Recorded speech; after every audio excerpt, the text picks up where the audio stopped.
आज की कहानी झूठे रिवाज। बहू, डिलीवरी के लिए अपनी बहन को बुला लो। मेघा तो नहीं आ पाएगी और मुझसे अकेले होगा नहीं। आखिर मेघा भी ससुराल वाली है। उसके ससुराल वाले भेजे तो भेजें, नहीं तो नहीं भेजें। शोभा जी अपनी बहू नमिता से बोली।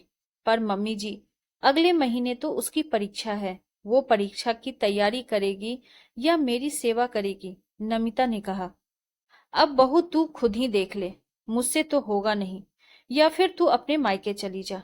मम्मी जी, मायके में कौन करेगा? मेरी मम्मी होती तो फिर इतनी परेशानी ही क्यों होती? नमिता ने धीरे से कहा। तो फिर अपनी बहन को ही बुला ले। उसे कौन सा पढ़ लिख कर बैरिस्टर बनना है। आकर कुछ दिनों के लिए संभाल जाएगी। मम्मी जी, इन्होंने कहा भी तो था कि काम वाली रख लेंगे। नमिता ने कहा। ना बाबा ना, मैं अपने घर को काम वाली के भरोसे नहीं छोड़ सकती। और फिर उसकी निगरानी कौन करेगा? तू तो बस तेरी बहन को बुला ले। मम्मी, अगले महीने से तनु की परीक्षा है। वो भला यहाँ कैसे आएगी? और फिर उसे तैयारी भी तो करनी है। अचानक समीर ने कमरे में आते हुए कहा। अरे तो अपनी बहन को संभालते हुए पढ़ भी लेगी। कौन सा इतना काम करना है उसे? भला काम ही क्या है हमारे घर में? अपना घर तो अपना घर ही होता है मम्मी। इंसान अपने घर में आराम से और बेफिक्री से पढ़ सकता है। वो किसी और के घर में नहीं हो पाता। नहीं नहीं, तनु की पढ़ाई का नुकसान होगा। मैं एक काम करता हूँ, मैं मेघा दीदी के ससुराल बात कर लेता हूँ। मुझे यकीन है कि उनके सास ससुर उन्हें जरूर भेज देंगे। रहने दे, उसके सास ससुर तो भेजने को तैयार हैं। पर मेघा 15 दिन के लिए हिल स्टेशन पर घूमने जा रही है, इसीलिए नहीं आ पाएगी। अचानक शोभा जी के अचानक शोभा जी ने कहा तो कमरे में खामोशी सी छा गई। दोनों को इतना चुप देखकर शोभा जी ने फिर कहा। अरे, इसमें इतनी हैरानी की क्या बात है? बड़ी मुश्किल से उसके घूमने का प्रोग्राम बना है, इसीलिए मैंने ही उसे आने से मना कर दिया। पर जीजा जी ने तो पहले कहा था कि वो मेघा दीदी को नमिता की डिलीवरी के समय यहाँ पर भेज देंगे। फिर अचानक कैसे प्रोग्राम बना दिया? तेरे जीजाजी नहीं जा रहे हैं। वो तो अपनी ननद और जेठानी के परिवार के साथ जा रही है। पर ऐसे कैसे? समीर ने धीरे से कहा। ऐसे कैसे से क्या मतलब है? मेघा के भरोसे तो डिलीवरी नहीं हो रही है ना। बड़ी मुश्किल से उसका घूमने का प्रोग्राम बना है। मैं उसे मना नहीं करूंगी। कुछ दिनों की ही तो बात है। बुला लो तनु को। बाद में तो मेघा आ ही जाएगी। समीर ने नमिता की तरफ देखा तो नमिता ने भी फिर तनु को बुलाने के लिए कहा। आप तनु को ही बुला लीजिए।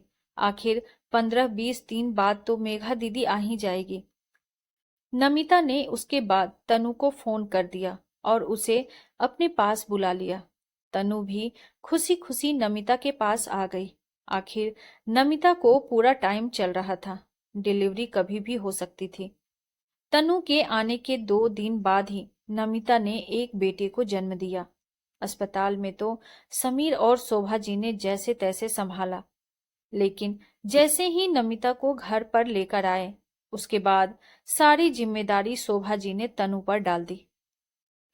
घर के काम तो फिर भी ठीक थे, लेकिन नवजात बच्चे और नमिता को कैसे संभाले?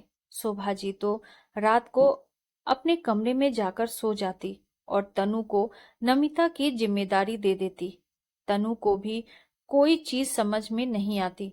आखिर एक कॉलेज में पढ़ने वाली लड़की कितना क्या ध्यान रख लेती। जैसे नमिता कहती वैसे वो कर देती थी। समीर ने 2 दिन तक ये सब देखा। उसके बाद उसने एक काम वाली रखी ली।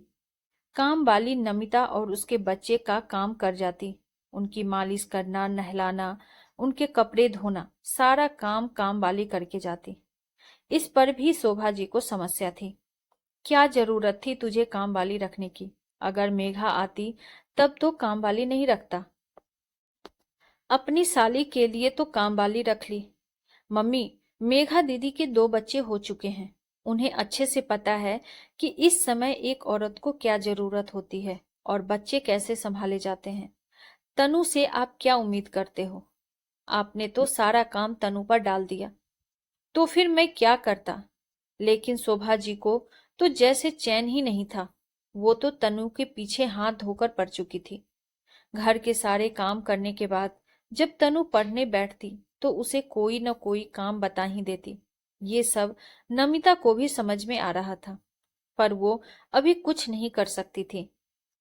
तनु के हर काम से उन्हें समस्या थी। अरे पता नहीं अपनी मम्मी के जाने के बाद घर कैसे संभालती होगी। इसे तो कुछ भी नहीं आता है, ना ही ढंग का खाना बनाना आता है और ना ही घर के काम। कई बार तो ये सब वो तनु के मुंह पर ही बोल चुकी थी, पर तनु चुप ही रहती। आखिर दीदी का ससुराल था, ज्यादा कुछ कह भी नहीं सकती थी। जैसे तैसे कर 20 दिन निकले। मेघा अपने मायके आ गई।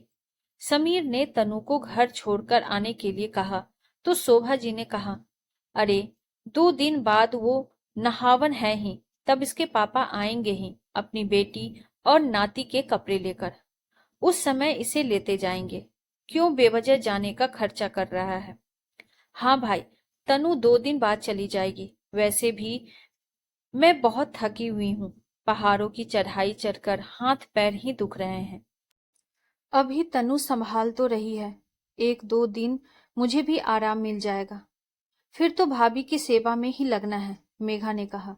ठीक है मम्मी, पर तनु के लिए कुछ ढंग का गिफ्ट ले आना। आखिर यहाँ से खाली हाथ थोड़ी ना जाएगी। या फिर बाजार जाकर उसे आप खुद ही दिलवा कर ले आओ। वो अपनी पसंद का ही कुछ ले आएगी, समीर ने कहा। अरे उसे क्या देना है, 500 रुपए दे देना और विदा कर देना, शोभा जी ने कहा। मम्मी कैसी बातें कर रही हो? आखिर तनु नमिता की छोटी बहन है। ऊपर से उसने इतने दिन से काफी हद तक काम संभाल लिया है। आखिर वो भी नेक की हकदार है। देख समीर, अपने यहाँ तो रिवाज नहीं है बहू के मायके वालों को नेक देने का। तेरी इतनी ही इच्छा है तो ज्यादा से ज्यादा 1 सूट और 500 दे देना। इससे ज्यादा मैं कुछ नहीं देने दूंगी, शोभा जी तुनकते हुए बोली। और जरा अपने ससुर जी को समझा देना कि नेग में क्या क्या लगेगा। नहावन के दिन वो सारा सामान लेकर के आए और कह देना कि मेरी और मेघा की साड़ी थोड़ी ढंग की लेकर आए। मैं हल्की फुल्की साड़ी नहीं पहनूंगी और ना ही मेरी बेटी पहनेगी। खैर, नहावन का दिन भी आ गया। नमिता के पापा जब आए तो अपने साथ नाती और अपनी बेटी के साथ साथ घर के सभी सदस्यों के लिए कपड़े और शगुन के लिफाफे लेकर आए थे। जब नमिता के पापा जाने लगे तो तनु भी उनके साथ रवाना होने लगी।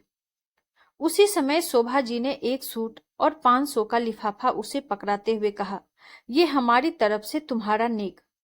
आखिर तुमने इतने दिन अपनी बहन की सेवा जो की है, उसका तो ये प्रतिफल बनना ही है।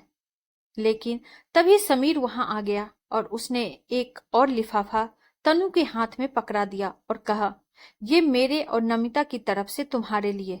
तुम्हें जो खरीदना है अपनी पसंद का खरीद लेना। ये देखकर शोभा जी गुस्सा हो गई, लेकिन उस समय उन्होंने कुछ नहीं कहा। तनु अपने पापा के साथ रवाना हो गई। उनके जाते ही शोभा जी ने कहा, समीर, यह क्या हरकत है? जब मैंने तनु को विदाई दे दी थी तो तुझे अलग लिफाफा देने की क्या जरूरत थी? मम्मी, इसमें गलत क्या है? आखिर वो भी तो नेक की हकदार है। अपनी पढ़ाई लिखाई छोड़कर वो यहाँ अपनी बहन की सेवा करने आ गई, वही बड़ी बात है। उसके बदले अगर हमने खुश होकर उसे थोड़ा बहुत दे दिया तो क्या हर्ज है?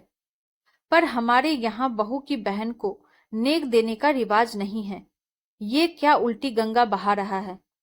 अब की बार मेघा ने कहा, क्यों दीदी, जब जरूरत थी तब बहू की छोटी बहन को बुला लो और नेक देने के नाम पर रिवाज नहीं है। भला ये क्या बात हुई? नेक का असल हकदार तो वही होना चाहिए जो असल में काम कर रहा है। सिर्फ रिश्ते नाते से नेक के हकदार नहीं बन जाते। उसके मायके वालों से तो नेक लेने के लिए आप लोग तैयार हो गए, लेकिन जब काम की बात थी तो पीछे हट गए। मम्मी, दीदी की डिलीवरी के समय तो आपने भाग भाग कर काम किया था, फिर बहू की डिलीवरी के समय क्या हो गया? बुरा मत मानना मम्मी, लेकिन अभी जो व्यवहार आप बहू के साथ करोगी वही उसे जिंदगी भर याद रहने वाला है, क्योंकि अपनी डिलीवरी के समय को कोई औरत नहीं भूलती। समीर ने कहा तो शोभा जी आगे कुछ कह नहीं पाई। आखिर बोल भी क्या सकती थी? समीर गलत तो नहीं कह रहा था, इसीलिए अपने आप ही सब चुप हो गए। आपको हमारी ये कहानी कैसी लगी कमेंट बॉक्स में जरूर बताइए, और ऐसी ही ढेरों सारी कहानियों के लिए वीडियो को लाइक, शेयर और चैनल पे नए हैं तो सब्सक्राइब करना ना भूलें।